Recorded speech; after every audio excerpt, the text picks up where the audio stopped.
We're here with Alison Kent from Canadian Living's Special Publications food editor. You have just published a new vegetarian book. That's right, yes. Do you agree that vegetarian cooking has now become not a trend, but just part of the everyday food that people cook across Canada? I wholeheartedly agree with that. I think that's definitely the case. And even if it's not every day of the week, there's a lot of people who are embracing the idea of meatless Mondays, even if it's just one day a week. I think it's really important to think about incorporating more vegetables into your diet on a regular basis. What's the easiest way to get started? Well, with some great recipes. I mean, first off, there's such a plethora of, such a variety of great vegetables in the market, and year-round even. I mean, even though it's obviously best to stay local, there are tons of great winter vegetables available in supermarkets these days.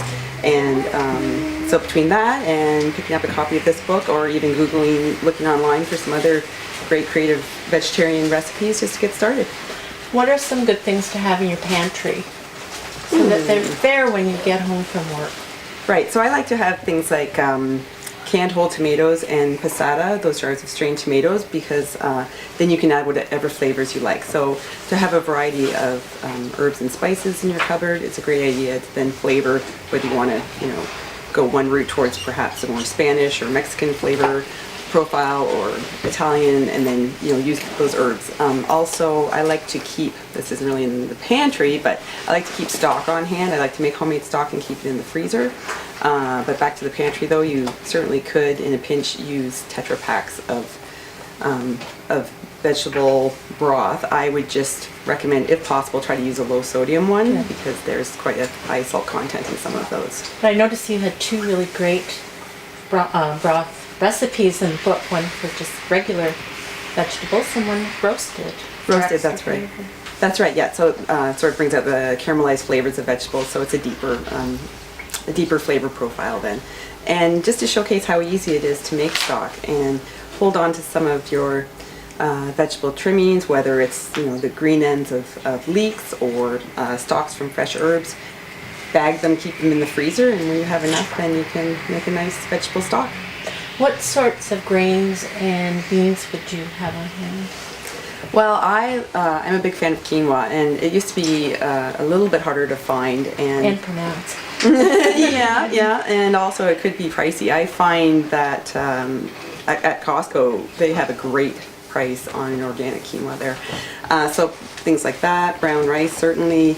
I like to keep dried lentils, because lentils cook very quickly, so if I haven't pre-soaked my beans, I know I have lentils on hand. I'm not super opposed to some canned beans, but again, you have to watch the sodium content of them. Is it a good idea to wash them before you? Absolutely, yeah. With canned beans, yeah, drain and rinse them well. Mm-hmm. People often say that they don't have time to cook vegetarian. What are some hints that you have for people who want to have a fast vegetarian meal?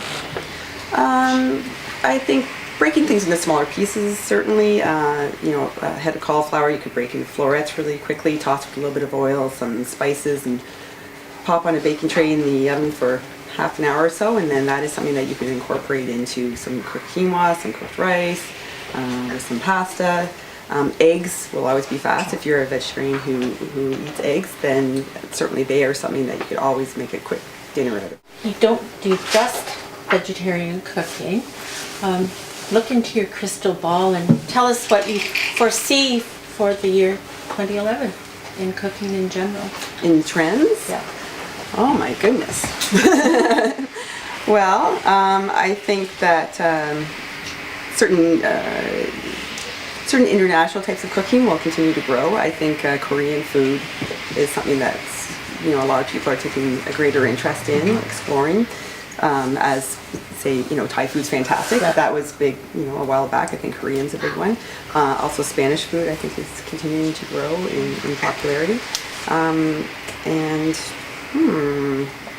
certainly continuing to eat locally and learning more, and building partnerships with local growers and producers is continuing to rise, and artisan cheeses and all of those good things. Mm-hmm. Great to have you here. Oh, thank you very Thanks. much. Today, this is one of my favorite recipes in the book. It's a rustic spinach and feta galette, and it's a little bit Mediterranean inspired. It has fresh dill, mint, parsley. It's packed with spinach, and it has feta cheese, a bit of mozzarella, and some eggs to bind it all together. It also has an olive oil crust, which is a really, really simple crust to pull together. And it's not too fussy, so you just kind of roll the dough out, pop it into a pie plate or a cast iron pan, whatever you have on hand.